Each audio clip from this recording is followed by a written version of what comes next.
Hello students, my name is Mukesh. Welcome to the focus class of science. NEET 2025 की test series के अंदर हम discuss कर रहे थे क्लास 12 का फुल सिलेबस का पेपर, जिसके अंदर हमने क्वेश्चन नंबर 1 से लेके 26 तक क्वेश्चन जो है डिस्कस कर लिए थे। मेरी जो लास्ट वीडियो है उसके अंदर आप जाके देख सकते हैं 1 to 26। आज डिस्कस करते हैं question number 27 and the forward question, जो 27 से 45 तक के क्वेश्चन है वो। ठीक है, स्टार्ट करते हैं क्वेश्चन नंबर 27 से। In a single slit diffraction pattern, first minima of red light coincide with the first maxima of other wavelength. तो फर्स्ट ऑफ ऑल समझते हैं कि सिंगल सेल डिफ्रैक्शन पैटर्न के अंदर मैक्सिमा कहाँ मिलता है और मिनिमा कहाँ मिलता है। तो मैक्सिमा की कंडीशन कब होती है? जब उसका जो पाथ डिफरेंस है ना वो किसके इक्वल टू होता है? There would be equal to 2n+1 lambda by 2 पे। और जो मिनिमम है उसका जो पाथ डिफरेंस होगा that would be equal to n lambda. अब इसने बोला कि इन दोनों की जो वैल्यू है ना ये दोनों कोइंसाइड होनी चाहिए। इसका मतलब ये हो जाएगा कि आपका ये 2n+1 लैम्डा बाई 2 जो है ना वो किसके इक्वल टू जाएगा? n लैम्डा के। यहाँ पे दोनों आपके फर्स्ट आया तो इसका मतलब वेवलेंथ को हम यहाँ मेंशन कर देते हैं फर्स्ट, और ये वेवलेंथ कर देते हैं सेकंड वाली वेवलेंथ हो जाएगी। तो बाकी सब आप यहाँ पे अगर कैंसिल आउट करना चाहे n की जगह 1 रखते हैं तो ये हो जाएगा 3 lambda by 2। This is the only lambda 1। And हमें यहाँ पे कौन सी वैल्यू चाहिए? लैम्डा 2 की, मतलब लैम्डा 2 चाहिए। तो ये हो जाएगा 2 लैम्डा 1/3। वैल्यू पुट करें 2 into 660 divide by 30 and the answer would भी कितना आ जाएगा? 440 नैनोमीटर। बट ऑप्शन जो है वो एंगस्ट्रॉम में है, तो आपका आंसर हो जाएगा क्वेश्चन ऑप्शन नंबर फर्स्ट हो जाएगा। ठीक है, तो साथ साथ में हमने यहाँ पे नॉलेज भी गेन कर ली। ये वाला पार्ट तो आपका क्या हो गया? नॉलेज भी गेन कर ली। एंड साथ के साथ आपने क्वेश्चन के अंदर क्या किया? एक कॉन्सेप्ट भी सीख लिया। अपनी जो विजडम पावर है उसको भी आपने एक इंक्रीज दे दिया। ठीक है, चलिए क्वेश्चन नंबर सेकंड 28 पे बढ़ते हैं। क्वेश्चन नंबर जो 28 है वो है आपका कि a conductor ABCD is moving with a speed v along the x-axis in a region where magnetic field is uniform and directed into plane of paper। मतलब ये जो पूरा का पावर ABCD वायर है ना ये इस डायरेक्शन में क्या कर रहा है? मूव कर रहा है। ठीक है, तो सबसे पहले समझते हैं कि इसका EMF कितना आता है। तो EMF जो मिलेगा वो फॉर्मूला मिलता है BVL साइन थीटा। ठीक है, इसके अंदर मैग्नेटिक फील्ड B और वेलोसिटी V और इसकी जो लेंथ है ना वो तीनों क्या होनी चाहिए? परपेंडिकुलर होनी चाहिए।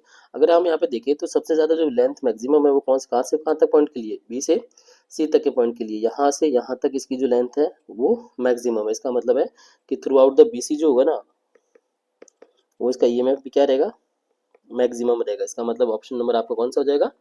फोर्थ जो है वो राइट आंसर हो जाएगा। ठीक है, ओके चलिए आगे बढ़ते हैं क्वेश्चन नंबर 29 में। क्वेश्चन नंबर 29 है कि in an experiment to determine the focal length of a concave mirror by a parallax method. ठीक है, अब यहाँ पे जो सबसे इम्पोर्टेंट चीज़ सीखने वाली वो है कि what is the parallax. Parallax का मतलब ये हो जाता है कि एक पर्टिकुलर पॉइंट से आप जब ऑब्जेक्ट को या इमेज को व्यू करते हो तो लेफ्ट और राइट साइड जब आप उसको शिफ्ट होते हो तब इस केस के अंदर ऑब्जेक्ट और इमेज जो है ना वो अपनी शिफ्टिंग या फिर उनका जो कनेक्शन है ना वो यहाँ से ब्रेक हो जाता है। मतलब इन दोनों का जो कनेक्शन है ना वो आपका ब्रेक हो जाता है। तो इसका मतलब वहाँ पे आपका पैरेलैक्स आ जाता है। इस पैरेलैक्स को रिमूव किया जाता है ताकि आपको जो इमेज है वो शार्प दिख सके। ठीक है, ओके चलिए अब इसको क्वेश्चन में समझते हैं क्या मतलब है। कि एक स्टूडेंट है जिसको पिन ए जो है ना वो कहाँ रखी गई है? प्रिंसिपल एक्सिस पे, जो एक्स डिस्टेंस पे, कहाँ से? पोल पी से। और वो स्टूडेंट जो है ना उसकी इमेज कैसे दिखाई देती है उसको? इन्वर्टेड। कहाँ पर? उसी पर्टिकुलर लाइन पे विथ पी है। When the student shift his I towards left तो इमेज जो है वो अभी भी क्या हो रही है? राइट की तरफ शिफ्ट हो गई। इसका मतलब यहाँ पे पैरेलैक्स आया। तो क्वेश्चन में पूछा गया था एक्स की वैल्यू कहाँ पे रखी जाए। ठीक है, तो सबसे पहले तो इसका कॉन्सेप्ट समझते हैं कि नॉर्मली अगर कॉन्केव मिरर है ये वाला तो पॉइंट आता है कि इमेज जो है ना वो आपकी इन्वर्टेड कब बनेगी। तो ये होता है फोकस वाला पॉइंट, ये होता है सेंटर वाला पॉइंट। तो फोकस से अगर इस तरफ ऑब्जेक्ट रखा गया ना तो हमेशा इमेज क्या बनेगी? इन्वर्टेड बनेगी। इसका मतलब ये हो गया कि the X should be greater than किससे होना चाहिए? एफ से होना चाहिए। पहला पॉइंट हमारा ये मिल गया। अब दूसरा पॉइंट आता है कि पैरेलैक्स जो है ना वो कहाँ पर होता है। तो बेसिकली क्या होगा कि अगर कोई ऑब्जेक्ट यहाँ पे सेंटर पे रखा रहेगा ना तो इमेज भी क्या बनेगी? सेंटर पे ही बनेगी यहाँ पर। तो एक ऐसा पॉइंट है जहाँ पे आपको पैरेलैक्स नहीं शो होता। ठीक है, मतलब एट, अगर मैं सेंटर की बात करूँ तो पैरेलैक्स जो होगा ना वो शो नहीं होगा, नॉट शो। और सेंटर का मतलब होता है कितना? 2f। इसका मतलब है कि x should be lie between किसके बीच में?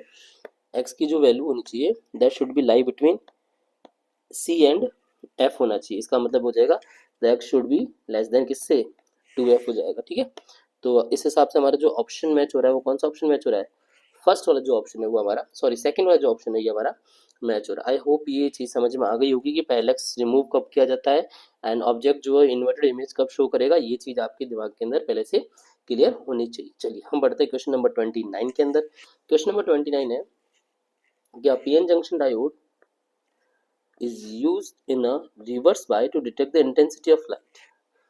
पीएन जंक्शन डायोड जो है वो अगर रिवर्स बायस में हम यूज में लेना तो क्या वो जो लाइट की इंटेंसिटी है उसको डिटेक्ट करेगा क्या, पहला पॉइंट तो ये आता है। तो बिल्कुल ऑब्वियसली कि लाइट की इंटेंसिटी अगर हमें डिटेक्ट करनी है तो उसको आप किस में यूज में लोगे, रिवर्स बायस के अंदर। इसके और भी कुछ एप्लीकेशन है, पहले मैं आपको थोड़े से नॉलेज जो है वो यहाँ पे क्लियर कर देता हूँ कि कहाँ कहाँ ये एप्लीकेशन जो है हमारा यूज आ सकता है। जैसे कि फोटो डायोड, तो जो फोटो डायोड है ये भी किसके अंदर यूज में आता है, आपका रिवर्स बायस के अंदर यूज में आता है। ऐसे ही आपका एलईडी, एलईडी जो है वो किस में यूज में आती है, हमारी फॉरवर्ड बायस में यूज में आती है।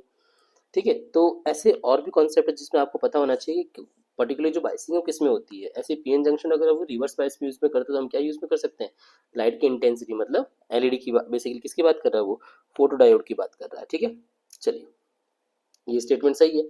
आगे बोला गया है कि in reverse bias condition current is small but more sensitive to change in the intensity of light. बिल्कुल ये बात भी सही है, तो इसका मतलब इसका जो करेक्ट एक्सप्लेनेशन है वो हो जाएगा, तो ऑप्शन नंबर जो फर्स्ट है वो हमारा सही हो जाएगा। ठीक है, डन। ओके, क्वेश्चन नंबर 31, अगले क्वेश्चन नंबर है। क्वेश्चन है कि पैरेलल प्लेट कैपेसिटर जिसमें सी आपका कैपेसिटेंस दे रखा है, दोनों की प्लेट्स के बीच की डिस्टेंस दी है, एरिया यहाँ पे दे रखा है और पोटेंशियल कितना है बी है। तो इसमें से बोला गया है कि फोर्स ऑफ अट्रैक्शन कितना होगा। अब यहाँ पे पॉइंट आ जाता है कि फोर्स कितना होगा। तो सबसे पहले तो हम यहाँ पे सारी चीज़ों को क्लियर कर लेते हैं कि कौन कौन सी चीज़ें हमें यहाँ पे पता है। ये हमारे पास में एक पैरेलल प्लेट कैपेसिटर है जिसके इधर प्लस चार्ज और माइनस चार्ज डेंसिटी दे रखी है और इसके थ्रू आउट जो इलेक्ट्रिक फील्ड की डायरेक्शन होगी वो ये वाली होगी। अब इलेक्ट्रिक फील्ड होगा कितना, तो ये होगा हमारा सिग्मा अपॉन में 2 एप्सिलॉन नॉट हो जाएगा। ठीक है, अब यहाँ पे जो सिग्मा है ये हमारे पास क्या है, चार्ज अपॉन में एरिया, तो ये हमारे पास में क्या मिल गया, इलेक्ट्रिक फील्ड की वैल्यू मिल गई। अब हमें क्या फाइंड करना है, हमें फाइंड करना था फोर्स। तो फोर्स बेसिकली क्या होता है, इलेक्ट्रिक फील्ड इंटू में जितनी भी आपके पास में चार्ज है उसकी मल्टीप्लीकेशन, मतलब एफ इज इक्वल टू क्या मिल जाएगा, ये जो Q into Q Q square हो जाएगा divide by 2 epsilon not. Basically force का फॉर्मूला तो हमारे पास में ये आएगा, लेकिन ऑप्शन जो है ना वो आपको दे रखा है कैपेसिटेंस और वोल्टेज के अंदर। तो हम एक काम करते हैं कि हम यहाँ पे ना रिप्लेसमेंट लेके आते हैं। किस किस का रिप्लेसमेंट लेके आओगे पहले वो समझते हैं यहाँ पर। अच्छा, मे भी शायद हमने यहाँ पे एक चीज़ और मिस्टेक की है, there is a 2 epsilon naught और साथ के साथ आपका, हाँ जी नहीं कोई प्रॉब्लम नहीं है। चलिए देखते हैं एक बार वैल्यू किसकी पुट करोगे कि कैपेसिटेंस जो होता है ना ये हमारे पास में क्या होता है, ए एप्सिलॉन अपॉन डी होता है ना। तो हम एक काम करते हैं कि जो ए एप्सिलॉन नॉट है ना इसको रिप्लेस किससे कर दोगे, सी डी से रिप्लेस कर दोगे।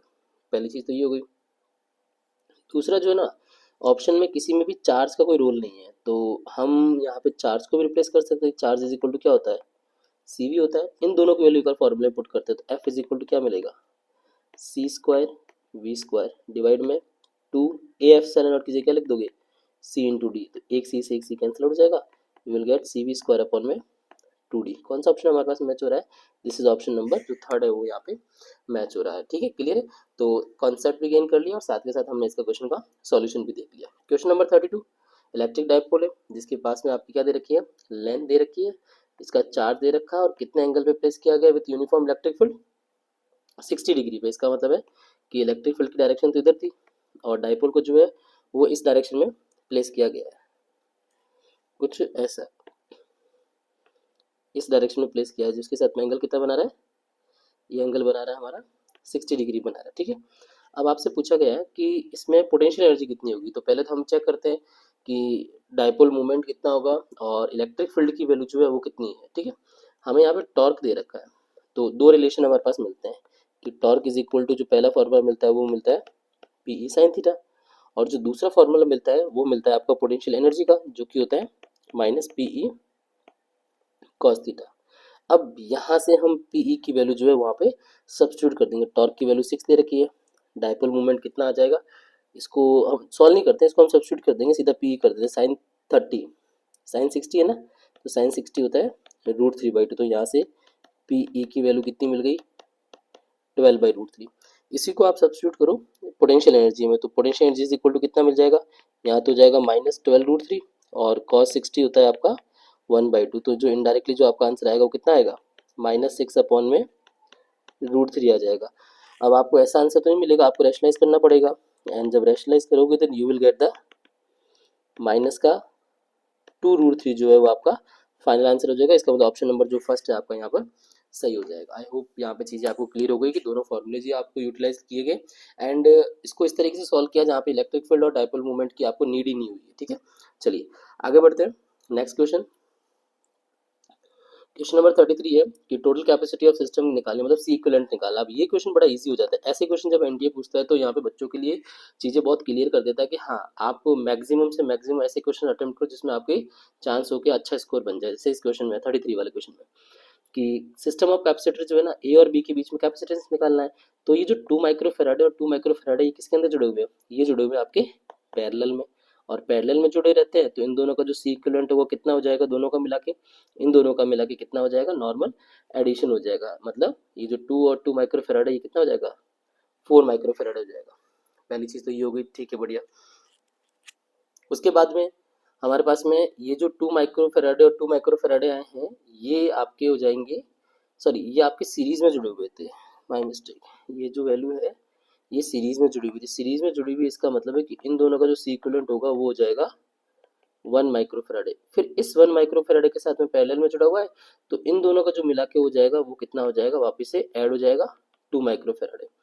अब डायग्राम कुछ आपको ऐसा शो होगा, यहाँ पर तो है 1 माइक्रोफेराडे, यहाँ ये तो हो गया 1, ये 2 माइक्रोफेराडे, एंड इसके साथ में जो दूसरा रिजल्ट आएगा वो भी कितना आएगा, 2 माइक्रोफेराडे का आएगा। अब ये जो दोनों रिजल्ट है 2 और 2 ये आप वापस सीरीज में जुड़ गए, तो इन दोनों का जो सी इक्विवेलेंट होगा वो कितना हो जाएगा, इन दोनों का मिला के वापिस हो जाएगा 1 हो जाएगा, और 1 1 ये आपके वापिस किस में जुड़े हुए हैं, पैरेलल में। तो जो फाइनल आंसर आएगा वो कितना आ जाएगा, 2 माइक्रोफेराडे जो है ऑप्शन नंबर सेकंड हो जाएगा। आई थिंक ये यहाँ पे क्लियर हो गया होगा। बहुत इजी सा क्वेश्चन था, बस फॉर्मूले पता होने चाहिए। मैं यहाँ पे फॉर्मूला लिख लेता हूँ कि अगर आपका कैपेसिटेंस कॉम्बिनेशन सीरीज में जुड़ता है तो जो सी इक्विवेलेंट दो कैपेसिटर का होगा वो क्या होगा, C1 C2 अपॉन में C1 प्लस C2, और यही अगर आपका किस में हो, पैरेलल में हो, तो सी इक्विवेलेंट कितना हो जाएगा, C1 प्लस C2 हो जाएगा। क्लियर है यहाँ पे। चलिए अगले बढ़ते हैं क्वेश्चन नंबर 34 पे। 34 वाले क्वेश्चन में बोला गया कि 4 माइक्रोफेराडे के अंदर कितना चार्ज स्टोर होगा, ये पूछा गया। ठीक है, तो पहले तो ये जो दोनों कैपेसिटर जुड़ रखे हैं जिसमें पैरेलल कॉम्बिनेशन में जुड़े हुए हैं, सबसे पहले तो हम कोशिश करते हैं कि इन दोनों का क्या मिल जाए हमें, एक सिंगल वैल्यू मिल जाए। अब दोनों पैरेलल में जुड़े हुए हैं तो इसका मतलब डायरेक्ट ऐड हो जाएंगे। तो जो डायग्राम बनेगा वो कैसा बनेगा, 4 माइक्रोफेराडे का ये हो जाएगा, 6 माइक्रोफेराडे का ये हो जाएगा, इसके साथ में पैरेलल में एक और जुड़ रखा है, देयर इज अ 3 माइक्रोफेराडे, और बैटरी कितने की जुड़ रखी है, 10 वोल्ट की। अब हम एक चीज़ जानते हैं कि पैरेलल कॉम्बिनेशन में जो वोल्टेज होता है ना वो सेम होता है। इसका मतलब थ्रू आउट द इस ब्रांच ए से लेके बी तक का जो पोटेंशियल होगा वो भी कितना होगा, 10 वोल्ट। और अगर मैं सी से लेके डी तक का देखूं तो ये पोटेंशियल भी कितना मिलेगा, 10 वोल्ट होगा। बट ये जो कैपेसिटर है ना इनमें चार्ज एक मतलब डिस्ट्रीब्यूट हो जाता है, और डिस्ट्रीब्यूट कैसे होगा, इनकी रेशो के हिसाब से। अगर यहाँ पे कैपेसिटेंस का रेशो जो है ना वो अगर 4:6 है ना, तो यहाँ पे जो आपका वोल्टेज का रेशो होगा वो इसका रेसिप्रोकल हो जाएगा, मतलब 6/4 हो जाएगा। इसका मतलब ये है कि ये अगर आपका 4 माइक्रोफेराडे कैपेसिटेंस था तो इसको जो वोल्टेज मिलेगा वो कितना मिलेगा, 6 वोल्ट मिलेगा। और यहाँ इसका 6 माइक्रोफेराडे कैपेसिटेंस था तो इसको मिलेगा 4 वोल्ट मिलेगा। इसका मतलब ये हो गया कि अगर मुझे चार्ज निकालना है किसके अंदर, इस वाले पार्ट के अंदर, तो चार्ज कैसे निकालूंगा, Q इज इक्वल टू हो जाएगा C इंटू वी। मतलब ये रिजल्ट कितना मिल जाएगा, ये मिल जाएगा 6 इंटू 4, मतलब आंसर आ जाएगा कितना, 24, और यूनिट हो जाएगी माइक्रोकुलम। ऑप्शन नंबर जो थर्ड है वो हमारा यहाँ पे सही है। आई होप ये चीज़ यहाँ पे समझ में आ गई होगी। चलिए आगे बढ़ते हैं क्वेश्चन नंबर 35 के अंदर। 35 में बोला गया है कि एक पैरेलल प्लेट कैपेसिटर है जिसका कैपेसिटेंस कितना दे रखा है, C फैराडे। किससे जुड़ रखा है, बैटरी EMF है जिसका V वोल्ट। इसको बैटरी का जो कैपेसिटेंस है ना वो हम वही रखते हैं, और इसके बीच में फिल क्या कर देते हैं, एक डाइलेक्ट्रिक कांस्टेंट फिल कर देते हैं। मतलब ये एक कैपेसिटर है, इसके अंदर हमने क्या फिल कर दिया, एक डाइलेक्ट्रिक कांस्टेंट फिल कर दिया। अब डाइलेक्ट्रिक कांस्टेंट फिल करने से होता क्या, पहले ही समझते हैं। तो अगर कैपेसिटेंस ये आता है ना नॉर्मल वाला, तो उस मीडियम का जो कैपेसिटेंस हो जाएगा वो ओरिजिनल का कितना टाइम हो जाएगा, वो डाइलेक्ट्रिक टाइम हो जाएगा, ठीक है। तो इसका मतलब ये हो गया कि अगर कैपेसिटेंस डाइलेक्ट्रिक टाइम हो गया तो क्या चार्ज भी हो जाएगा क्या, तो चार्ज भी कितना हो जाएगा, वही सेम जो ओरिजिनल था उसका कितना टाइम हो जाएगा, के टाइम हो जाएगा, ठीक है। तो हम यहाँ पे कॉन्सेप्ट हमने समझ लिया। अब देखते हैं ऑप्शन के हिसाब से क्या है। चार्ज रिमेन सेम, नहीं ये तो पॉसिबल नहीं है। Charge on the plate becomes के टाइम्स, यस ये बिल्कुल सही बात है, क्योंकि चार्ज कितना हो जाएगा, के टाइम्स हो जाएगा। दूसरा देख लेते हैं। अब यहाँ पे देखो ऑल ऑफ द अबव बोला, इसका मतलब एक ऑप्शन सही एक ऑप्शन गलत है, तो ऑप्शन नंबर थर्ड आप यहाँ पे एलिमिनेट कर सकते हैं। आप यहाँ पे अपना जो विजडम है जो नॉलेज है उनको अपने यहाँ पे क्या कर सकते हैं, इम्प्लीमेंट कर सकते हैं। आई होप ये चीज़ यहाँ पे समझ में आ गई होगी। चलिए अब अगले क्वेश्चन पे बढ़ते हैं, question number 36। One requires 11 electron volt of energy to dissociate a carbon monoxide molecule into carbon and oxygen atoms। Minimum frequency कितनी होगी जो ये आपका EMW रेडिएशन निकलेगा वो उसका। अब पॉइंट ये आता है कि आपको पहले तो फ्रीक्वेंसी निकालनी पड़ेगी और उस फ्रीक्वेंसी की हेल्प से आपको रेंज मिलेगी। तो पहला पॉइंट देखते हैं कि हम यहाँ पे कौन सा फॉर्मूला यूज में ले सकते हैं।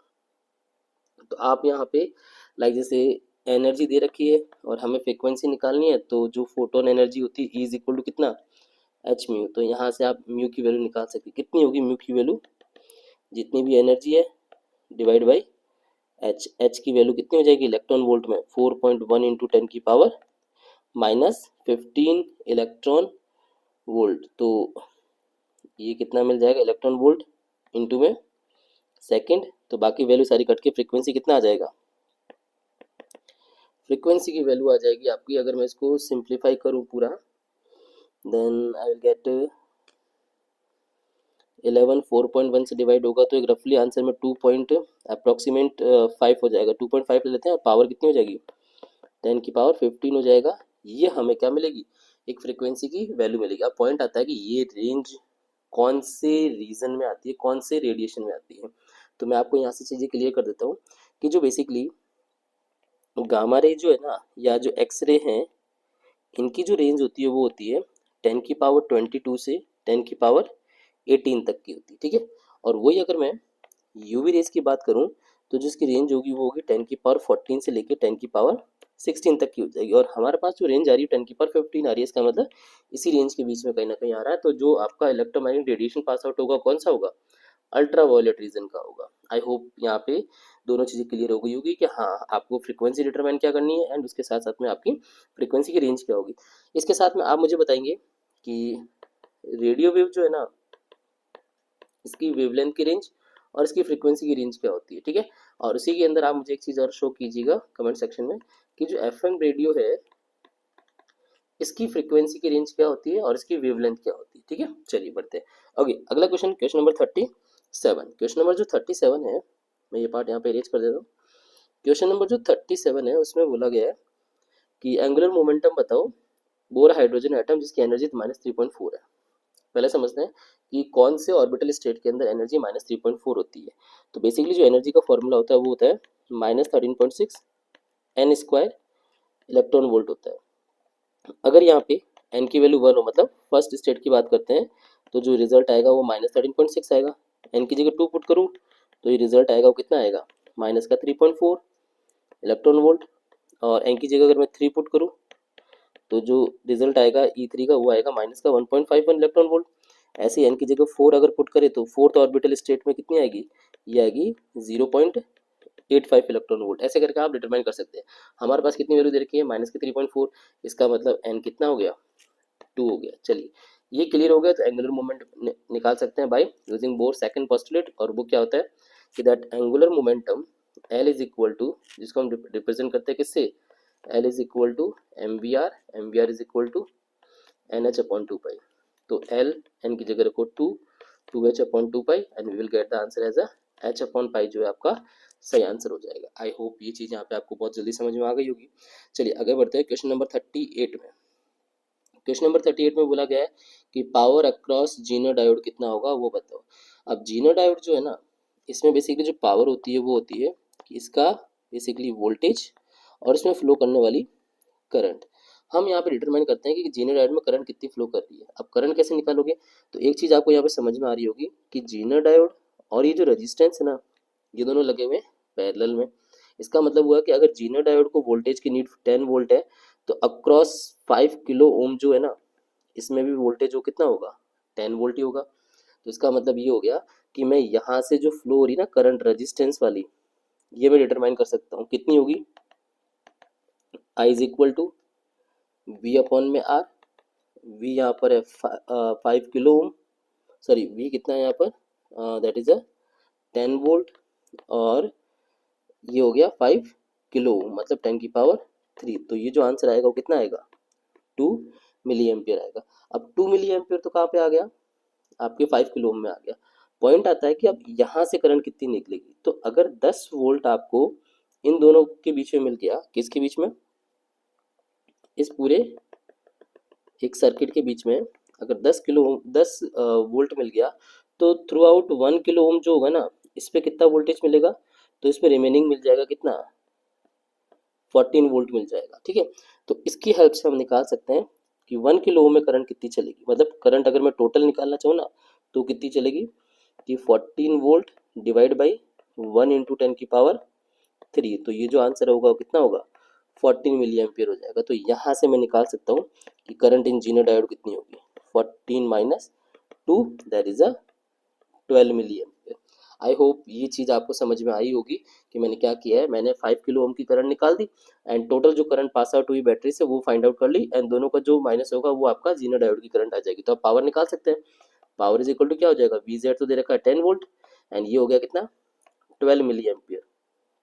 तो जो पावर आएगी वो कितनी आएगी, 120 वॉट आपकी जो है, मिली वॉट जो है वो आपकी वैल्यू हो जाएगी। मतलब ऑप्शन नंबर जो थर्ड है वो आपका सही हो जाएगा। ठीक है, डन। चलिए बढ़िया, आगे क्वेश्चन में बढ़ते हैं। क्वेश्चन नंबर जो है वो है हमारा नेक्स्ट 39 जो है वो क्वेश्चन बोला गया है कि मैच द फॉलोइंग। जो पी एन डायोड्स के जो एप्लीकेशंस हैं या फिर जो इलेक्ट्रॉनिक सर्किट्स के एप्लीकेशंस हैं वो यूज़ क्या आते हैं वो पता होना चाहिए। तो पहला पॉइंट आप क्या, रेक्टिफायर। रेक्टिफायर जो है ये आपका पी एन डायोड का एप्लीकेशन है, और ये वर्क क्या करता है, ये बेसिकली आप क्या क्या करता है कि जो एसी वोल्टेज है ना उसको किस में कन्वर्ट कर देता है, डीसी वोल्टेज में। इसका मतलब है कि रेक्टिफायर के लिए जो मैच द फॉलोइंग होगा वो कौन सा होगा, सेकंड वाला होगा। कितने टाइप के रेक्टिफायर्स होते हैं ये आप मुझे बताएंगे, और यूज कैसे आते हैं ये भी आप बताएंगे यहाँ पे। ठीक है, टाइप ऑफ जो रेक्टिफायर है वो आप क्लियर करेंगे एक बार मुझे, एंड देन इसका एप्लीकेशन क्या है हर एक रेक्टिफायर का वो भी। ओके, सेकंड आता है मैं स्टेबलाइजर को एक बार यहाँ पे स्किप कर रहा हूँ, ट्रांसफॉर्मर। अब ट्रांसफॉर्मर क्या वर्क करता है, बच्चे जो रेक्टिफायर और ट्रांसफॉर्मर में कंफ्यूज जाते हैं। रेक्टिफायर ने तो क्या कर दिया, एसी को डीसी में कन्वर्ट कर दिया, लेकिन ट्रांसफॉर्मर क्या करता है, हाई एसी वोल्टेज को लो एसी वोल्टेज में कन्वर्ट करता है, एंड वाइस वर्सा, ये रिवर्स भी हो सकता है। तो इसका मतलब वोल्टेज क्या रहेगा, एसी रहेगा, बट ये या तो स्टेप डाउन कर देगा या स्टेप अप कर देगा। इसका मतलब सी के लिए कौन सा मैच हो जाएगा, फर्स्ट वाला मैच हो जाएगा। देखिए एक और ऑप्शन में, फर्स्ट के लिए हो गया सेकंड, और सी के लिए हो गया हमारे पास हो गया, सॉरी ए के लिए हो गया सेकंड, सी के लिए हो गया फर्स्ट, एक ही ऑप्शन में दिख रहा है। बाकी बी मतलब आपका स्टेबलाइजर। अब स्टेबलाइजर क्या वर्क करता है, ये आउटपुट वोल्टेज को क्या कर देता है, कांस्टेंट। और फिल्टर, फिल्टर बेसिकली जो भी आपका आउटपुट वोल्टेज आया उसको एक सेचुरेशन प्रोवाइड करेगा, मतलब रिमूव कर देगा उसके रिपल्स को। तो इसका मतलब ये हो जाएगा, is use for any ripple in the rectified output voltage. Option number first है आपका यहाँ पे राइट आंसर हो जाएगा। चलिए अगला बढ़ते हैं, क्वेश्चन नंबर 40। क्वेश्चन नंबर 40 है कि 2 point charges q and minus 3q are placed at some distance apart if the electric field minus 3q at location q is e I cap। तो आपको बताना है कि electric field q minus 3q पे कितना होगा। तो बेसिकली क्या होता है कि जितना भी इलेक्ट्रिक फील्ड होता है ना वो प्रिंसिपल ऑफ सुपरपोजिशन में एक दूसरे के ऊपर लगता है। अगर मैं फर्स्ट की बात करता हूँ कि माइनस थ्री क्यू का, तो ये कितना होगा, बेसिकली जो फॉर्मूला होता है इलेक्ट्रिक फील्ड का वो हमारे पास में क्या रिजल्ट मिलता है, दैट इज अ के क्यू, मतलब क्यू की जगह रख दोगे 3q, डिवाइड में क्या हो गया आर स्क्वायर, और किस डायरेक्शन में है ये, आई कैप में, तो ये आई कैप हो गया। क्लियर है। अब बात करते हैं कि जो ये जो प्लस का क्यू है ना इसका कितना होगा, तो इसका भी यही होगा के क्यू अपॉन में आर स्क्वायर। कितने टाइम आ रहा है, तो इसकी वैल्यू हमने कंसीडर करी है ई, तो इसका मतलब ये हो जाएगा कितना, ई क्यू जो है ना वो हो जाएगा E/3 हो जाएगा, और E/3 मतलब ऑप्शन नंबर जो है वो सेकंड और जो फोर्थ है ना वो यहाँ पर मैच हो रहे हैं।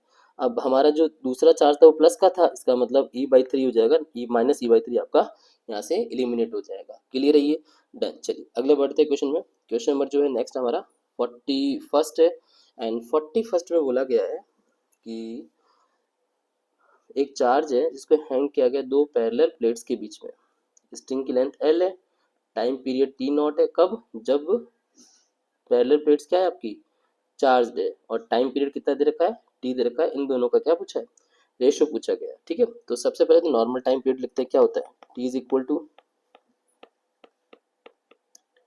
2 पाई रूट L/G। ठीक है, दूसरा जो टाइम पीरियड होगा वो कौन सा होगा, जब इसको हमने क्या किया, एक प्लेट्स के बीच में रखा है। अब जब प्लेट्स के बीच में रखोगे ना, तो इस चार्ज के ऊपर क्या होगा, एक फोर्स अप्लाई होगा, और वो फोर्स कौन सा होगा, F इज इक्वल टू होगा इलेक्ट्रोस्टैटिक फोर्स। तो यहाँ से हमें क्या मिल जाएगा, वो जो एक और एक्सेलरेशन है ना due to the electric field, वो मिल जाएगा, वो कितना मिलेगा, QE/M। अब इलेक्ट्रिक फील्ड की डायरेक्शन यहाँ पर है, चार्ज आपका पॉजिटिव है, तो जो आपका ये जो एक्सेलरेशन होगा वो भी कहाँ लगेगा, नीचे लगेगा, और ऑलरेडी जी लगा हुआ है, एक और एक्सेलरेशन वर्क करेगा, दैट इज अ G+। इसका मतलब इसका जो टाइम पीरियड आएगा वो कितना आएगा, वो आएगा 2 पाई रूट L अपॉन में ये हो जाएगा G+A, मतलब 2 पाई रूट L अपॉन में G+QE/M। अब हमें क्या करना है, दोनों को डिवाइड करना है, मतलब T डिवाइड बाई क्या होगा, T0, और T डिवाइड बाई अगर T0 करूँ तो बाकी सारी क्वांटिटी यहाँ पे कैंसिल आउट हो रही है, हमारे पास बच रहा है एक G और एक बच रहा है ये वाली वैल्यू। इसका मतलब आपका जो फाइनल रिजल्ट आएगा वो कितना आएगा, G अपॉन में G+QE/M, और इन दोनों के ऊपर क्या लगेगा, होल रूट लगेगा। इसका मतलब ऑप्शन नंबर जो थर्ड है ना वो आपका सही आंसर हो जाएगा। ठीक है, ये एक कॉन्सेप्ट वाइज अच्छा क्वेश्चन था। इसके अंदर आपको दो चीज़ें क्लियर होनी चाहिए कि basically time period simple pendulum का क्या होता है, एंड अगर ऑब्जेक्ट जो है वो किसी अदर फोर्स के इन्फ्लुएंस में आता है तो उसका जो एक्सेलरेशन है वो कैसे चेंज होता है, ये भी आपको क्लियर होना चाहिए। ठीक है, चलिए अगले क्वेश्चन में बढ़ते हैं। क्वेश्चन नंबर 42, क्वेश्चन नंबर 42 है कि मैग्नेटिक मोमेंट बताओ इस पूरे डिस्ट्रीब्यूशन के अंदर। अब मैग्नेटिक मोमेंट का फॉर्मूला क्या होता है, तो मैग्नेटिक मोमेंट होता है करंट इनटू एरिया होता है। ठीक है, जिस डायरेक्शन में आपका इसका बेसिकली सरफेस एरिया है उस डायरेक्शन में। तो अगर मैं पहले वाले लूप की बात करूं, इस लूप की, that is A, B, C और D, तो इसका जो मैग्नेटिक मोमेंट है वो कितना हो जाएगा, आई इंटू, अब ये आपका कैसा लूप है, एक स्क्वायर लूप है, तो इसका मतलब ये हो जाएगा I × A²। ठीक है, और किस डायरेक्शन में है, तो इसकी जो डायरेक्शन है वो ओपन हो जाएगी एक्स एक्सिस में। ऐसे ही दूसरा जो लूप है AD, इसका नाम देता हूँ EF, इसका जो सेकंड मैग्नेटिक मोमेंट होगा वो भी ये होगा करंट इनटू एरिया, बट ये डायरेक्शन कौन सी है, जे कैप हो जाएगी। तो जो नेट मैग्नेटिक मोमेंट होगा वो क्या हो जाएगा, इन दोनों का एडिशन, मतलब I × A² और साथ में क्या आ गया, I cap plus J cap आ गया। इसका मतलब ऑप्शन नंबर जो थर्ड है वो आपका राइट आंसर हो सकता है। क्लियर है, चलिए बढ़िया। क्वेश्चन नंबर 43, अ पार्टिकल और मास m, चार्ज q इलेक्ट्रिक और मैग्नेटिक फील्ड में रखे गए हैं। पार्टिकल शिफ्ट किया गया है ओरिजिन से कहाँ पर, इस पॉइंट पे, अलोंग अ स्ट्रेट पाथ, तो magnitude of total work done बताओ। अब अगर चार्ज को यहाँ पे हमने क्या किया है, शिफ्टेड किया है किसी पर्टिकुलर पॉइंट से, तो इसका मतलब ये हुआ कि इसका जो टोटल वर्क डन होगा ना वो किसके इन्फ्लुएंस में होगा, that is influence on the electric force से, तो इलेक्ट्रिक फोर्स इनटू डिस्प्लेसमेंट। ठीक है, अच्छा ये क्वांटिटी है आपकी, कैसी क्वांटिटी है, this is the vector quantity, तो ये लिख देता हूँ मैं कि इलेक्ट्रिक फोर्स डॉट एस हो जाएगा। अब इलेक्ट्रिक फोर्स कौन सा होगा, तो इलेक्ट्रिक फोर्स होगा आपका Q इंटू में E मल्टीप्लाई में S। अच्छा हम वैल्यू निकालते हैं, E दे रखा है कितना, ये दे रखा है 2I cap plus 3J cap दे रखा है, और डिस्प्लेसमेंट जो है ना वो कितना हो जाएगा, हमने ओरिजिन से प्लेस किया 1,1, इसका मतलब ये हो जाएगा सीधा डायरेक्ट कितना, I cap plus J cap. इन दोनों का मैं क्या कर देता हूँ, डॉट प्रोडक्ट निकाल लेता हूँ, तो कितना आएगा Q 2 × 2 प्लस 3 × 1, तो आंसर हो जाएगा कितना 5Q जो है वो आपका राइट आंसर हो जाएगा कौन सा ऑप्शन है, ऑप्शन नंबर जो फोर्थ है वो आपका यहाँ पे मैच हो रहा है। ठीक है, डन, चलिए बढ़िया। अगले क्वेश्चन में बढ़ते हैं।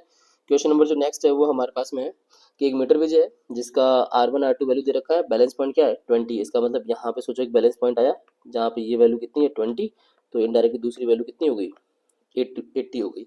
तो अगर बैलेंस कंडीशन मिली है तो according to the Wheatstone bridge principle कि इन दोनों का जो रेशियो होगा R1/20 इज इक्वल टू किसके होगा R2/80, मतलब R1/R2 कितना मिल जाएगा 1/4 मिल जाएगा। क्लियर है, ओके डन। पहली चीज़ तो हमें ये पता होगी कि इनका जो बेसिकली R1 R2 का जो रिलेशन आएगा वो कितना आएगा। अब आगे क्वेश्चन में क्या बोला गया कि R2 जो है ना इसको शंट किया, किससे किया गया, एक 20 ओम रेजिस्टेंस से शंट किया गया। ठीक है, अब ये एक इंटरेस्टिंग पार्ट हो जाता है कि इसका क्या मतलब हुआ। इसका मतलब ये हुआ कि इसके पैरेलल में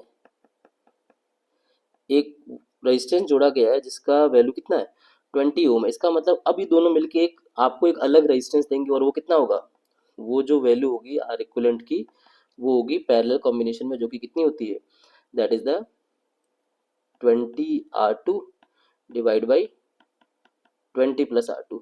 अब जो आपका जो मीटर ब्रिज है वो इस रेजिस्टेंस और R1 के बीच में वर्क कर रहा है। इसका मतलब है कि इसकी जो बैलेंस कंडीशन का रेशियो होगा वो होगा R1 इसकी नीचे जो आएगी वैल्यू किसकी आएगी, बैलेंस कंडीशन क्या है 50 है तो R1/50। और जो इस दूसरा जो R2 होगा अब वो R2 नहीं होगा, वो कितना होगा, वो होगा 20R2 डिवाइड बाई 20+R2 और मल्टीप्लाई डिवाइड किससे करोगे, ये वाली वैल्यू 50 से हो जाएगी, तो 50 से 50 तो कैंसिल आउट हो गया। अब रिजल्ट बचा, इसको सिंप्लीफाई करो, तो मैं काम करता हूँ क्रॉस मल्टीप्लाई कर देता हूँ कि R1/20 plus R1R2 is equal to 20R2। अब हम इसको सॉल्व करेंगे, तो एक काम करते हैं, हमें यहाँ पे ना एक चीज़ बड़ी इजीली क्लियर है, और वो वैल्यू क्या क्लियर है कि R1 R2 का रिलेशन दे रखा है, मतलब R1 जो होगा या R2 जो होगा ना ये कितना हो जाएगा 4R1 हो जाएगा। तो मैं काम करता हूँ यहाँ पे मैं ना रिप्लेस कर देता हूँ किसको, इस वैल्यू को, मतलब R2 की जो वैल्यू है ना इसको मैं यहाँ पे रिप्लेस कर देता हूँ। कितना होगा रिप्लेसमेंट के बाद में 20। अच्छा हमें यहाँ पे R2 की वैल्यू निकालनी है क्योंकि क्वेश्चन में R2 पूछा है, तो एक काम करते हैं R1 को रिप्लेस करते हैं, तो एक रिजल्ट यहाँ पे इसको सिंप्लीफाई कर देते हैं कि हम यहाँ पे रिप्लेसमेंट करेंगे R1 को, तो R1 जो होगा वो कितना होगा R2/4 हो जाएगा। करूँ रिप्लेसमेंट, तो 20 into R2/4 plus R2/4 into R2 and is equal to में कितना 20R2। ये कट जाएगा कितने टाइम 5 माइनस होगा, तो रिजल्ट कितना आएगा ये आ जाएगा। मैं यहाँ नीचे सॉल्व कर लेता हूँ इसको, देयर इज R2² अपॉन में 4 माइनस होकर कितना बच जाएगा 15R2 बच जाएगा। एंड यहाँ से एक पावर तो चलो कैंसिल आउट हो गई, तो R2 की जो वैल्यू आएगी वो कितनी आएगी, वो हमारे पास मिलेगी 60 ओम मिल जाएगी। मतलब ऑप्शन नंबर जो थर्ड है वो हमारा सही हो जाएगा। ठीक है, तो अब इस क्वेश्चन में क्या हुआ मैं आपको वापस समझा देता हूँ। पहले वाली कंडीशन में बैलेंस कंडीशन 20 सेंटीमीटर में मिल रही है, तो व्हिटसन के हिसाब से आपने R1 R2 का रिलेशन निकाला। फिर एक शंट रेजिस्टेंस जोड़ा 20 ओम का, तो जो R इक्विवेलेंट है ना वो चेंज हो गया, तो यहाँ जो बैलेंस कंडीशन आएगी वो आपकी वैल्यू भी चेंज कर देगी और R2 की वैल्यू कितनी देगी 60 ओम दे देगी। क्लियर है ये, ओके। लास्ट क्वेश्चन पे बढ़ते हैं, क्वेश्चन नंबर 45, इसको मैं इरेज कर देता हूँ यहाँ से। क्वेश्चन नंबर जो 45 है वो है कि एक length of wire required to manufacture a solenoid of inductance L। ठीक है, एंड लेंथ है स्मॉल l।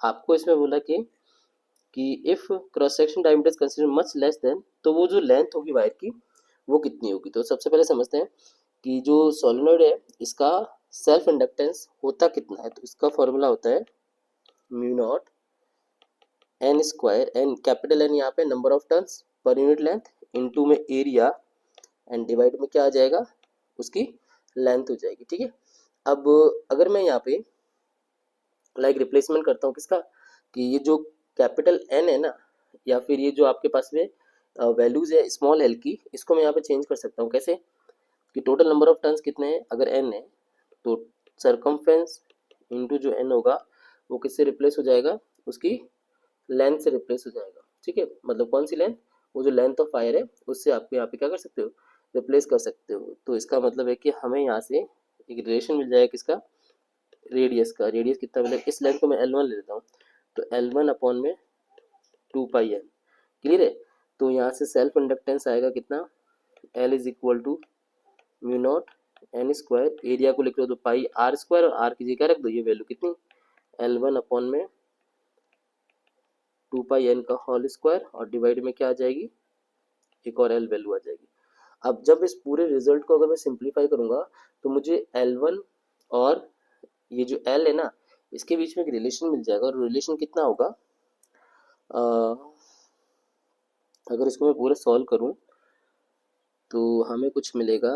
मैं एक काम करता हूँ, यहीं पे सॉल्व कर लेता हूँ इसी के पार्ट में, पूरा शिफ्टिंग करते हैं एक बार, रुकिए। तो capital L is equal to, यहाँ इधर पेन से लिख देता हूँ, capital L is equal to mu naught N square into pi, divide में कितना आ रहा है L, और ये हो जाएगा L1 का स्क्वायर अपॉन में 4 pi square N square, N square से एन स्क्वायर कट गया, बाकी जो रिजल्ट आ रहा है वो कितना आ रहा है, L1 square is equal to आ रहा है 4, एक पाई से एक पाई कट गया, तो ये हो जाएगा 4 पाई कैपिटल L मल्टीप्लाई में स्मॉल l, एंड डिवाइड में क्या आ जाएगा, डिवाइड में वैल्यू आ जाएगी आपकी म्यू नॉट की, स्क्वायर हटाओगे तो रूट लग जाएगा। अब ये चेक करते हैं कि ऑप्शन कौन सा हो रहा है, ऑप्शन नंबर जो सेकंड है इसमें सेम टू सेम ये रिजल्ट हमारा बन रहा है, इसका मतलब ऑप्शन नंबर सेकंड आपको क्या हो जाएगा, राइट आंसर हो जाएगा, कि जो थिन वायर की लेंथ होगी वो इतनी होनी चाहिए। आई होप आपको यहाँ से चीज़ें क्लियर हुई होगी। हमने आज क्लास 12 का जो कंप्लीट सिलेबस वाला पेपर था वो सॉल्व किया है, 45 क्वेश्चन सॉल्व किए हैं 2 सेशन के अंदर। पूरा अगर आप वीडियो देखते हैं देन इस केस के अंदर आपको बहुत सारे कॉन्सेप्ट भी क्लियर होते हैं, एंड साथ के साथ ये भी समझ में आता है कि क्वेश्चंस को अटेम्प्ट करने की क्या स्ट्रेटेजीज होनी चाहिए, वो क्वेश्चन आपके कंप्लीट कॉन्सेप्ट में है या नहीं है, इस चीज़ की भी आपके यहाँ पे प्रैक्टिस हो जाती है। आई होप आप लोगों को ये चीज़ें समझ में आ रही होगी। नेक्स्ट जो पेपर होगा वो हमारा होगा, that is a full syllabus test रहेगा, किसका, 11th और 12th के कंबाइंड सिलेबस का। अब यहाँ से अगले वाले पेपर से आपकी चीज़ें और अच्छे से क्लियर होती जाएगी। चलिए ठीक है, आज के लिए काफ़ी है, थैंक यू सो मच।